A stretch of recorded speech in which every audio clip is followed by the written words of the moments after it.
salatan wa salaman daimaini bidawami mulkillah wa ala alihi wa sahbihi. Assalamualaikum warahmatullahi wabarakatuh.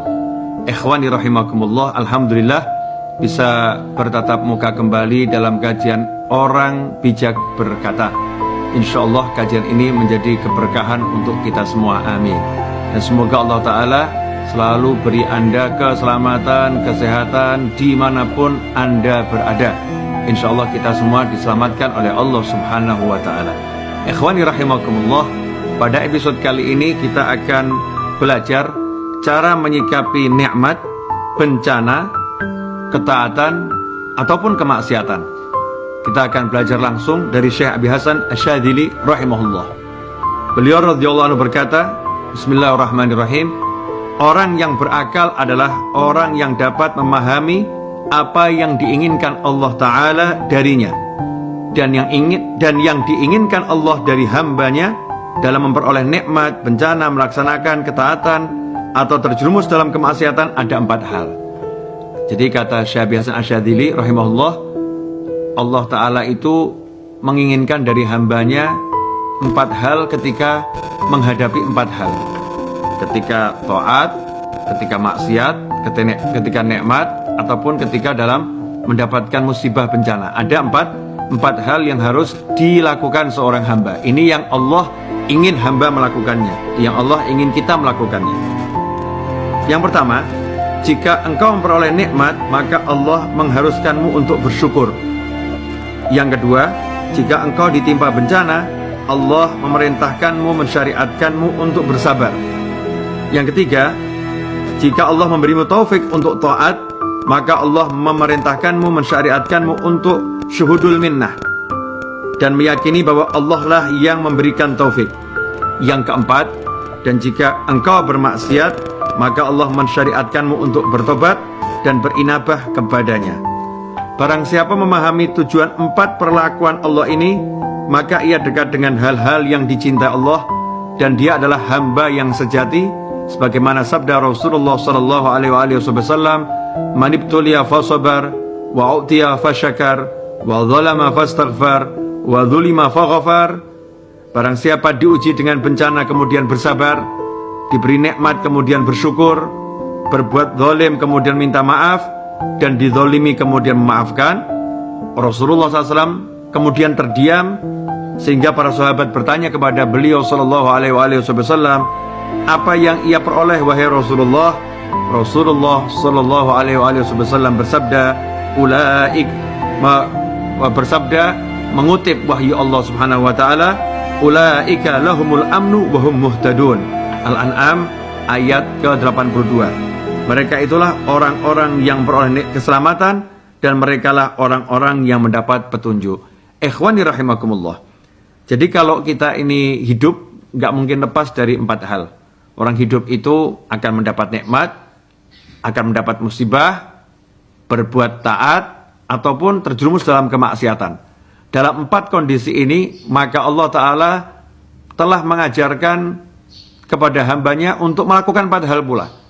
Yang pertama, kalau dapat nikmat, dia harus syukur.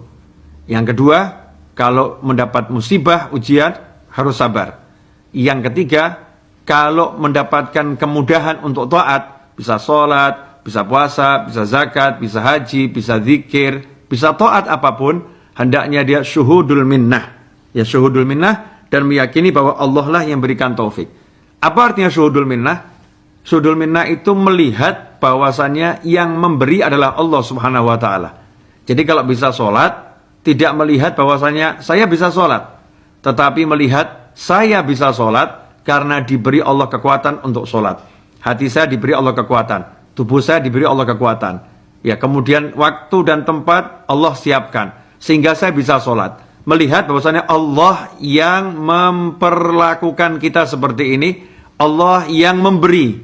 Nah, ini sikap yang dituntut dari seorang hamba oleh Allah Subhanahu wa Ta'ala kalau bisa taat. Jadi kalau bisa taat, jangan ujub, jangan sombong, jangan merasa aku, tapi kembalikan pada Allah Subhanahu wa Ta'ala.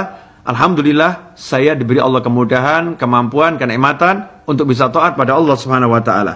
Kemudian kalau terjerumus dalam maksiat, dalam dosa, maka simple, segera bertobat dan minta ampun pada Allah Ta'ala.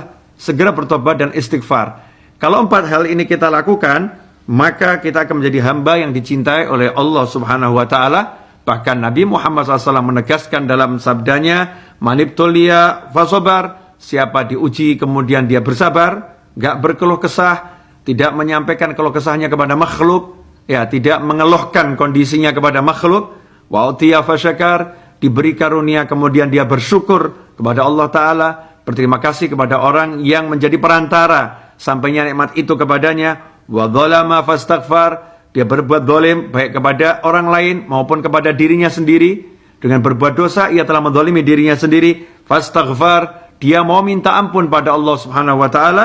Wa dzulima faghfar, kemudian dia dizalimi tapi dia mau memaafkan, dia mau minta ampun, ya, dia mau minta ampun pada Allah Subhanahu wa Ta'ala. Wa dzulima faghfar, dia mau memaafkan, dia mau memintakan ampun untuk orang yang menzaliminya. Maka orang yang seperti ini, kata Nabi Muhammad SAW, adalah orang-orang yang dimaksud oleh wahyu Allah Ta'ala. Ulaika lahumul amnu wa hum muhtadun. Mereka lah orang-orang yang peroleh keselamatan, keamanan, dan mereka lah orang-orang yang mendapat petunjuk. Jadi kalau kita mau aman, kita mau selamat dimanapun kita berada, ya ini resepnya. Resepnya ini mudah sebetulnya. Bagaimana tidak mudah? Hidup kita ya cuma seperti itu. Nikmat, musibah, taat, maksiat. Hidup kita hanya 4 keadaan itu. Makanya 4 resep ini bisa kita amalkan segera, nggak nunggu nanti, nggak nunggu besok. Sekarang kalau dapat nikmat, alhamdulillah, seperti sekarang bisa bersama-sama ngaji begini, kita syukuri, alhamdulillah, terima kasih Allah. Engkau yang beri saya rezeki sehingga ada koneksi internet, sehingga ada hardware, saya bisa nonton kajian ini. Engkau yang beri saya rezeki, mata yang bisa melihat, telinga yang bisa mendengar. Engkau yang beri saya rezeki sehingga hati saya mau, ya, membawa tubuh saya untuk hadir menyaksikan tayangan ini. Langsung praktek, lihat Allah yang ngasih, lihat Allah yang ngasih. Tapi kalau kemudian ada musibah, ya, ada bencana seperti saat ini, ada bencana yang namanya musibah merata ke seluruh penjuru dunia, namanya COVID-19 Corona, maka kita hendaknya bersabar, nggak usah berkeluh kesah, ya, jangan meratapi nasib, tapi memanfaatkan kondisi ini untuk mendekatkan diri pada Allah Subhanahu wa Ta'ala. Kemudian kalau dalam kondisi seperti ini ada yang menzalimi kita, maka kita mintakan agar Allah mengampuninya.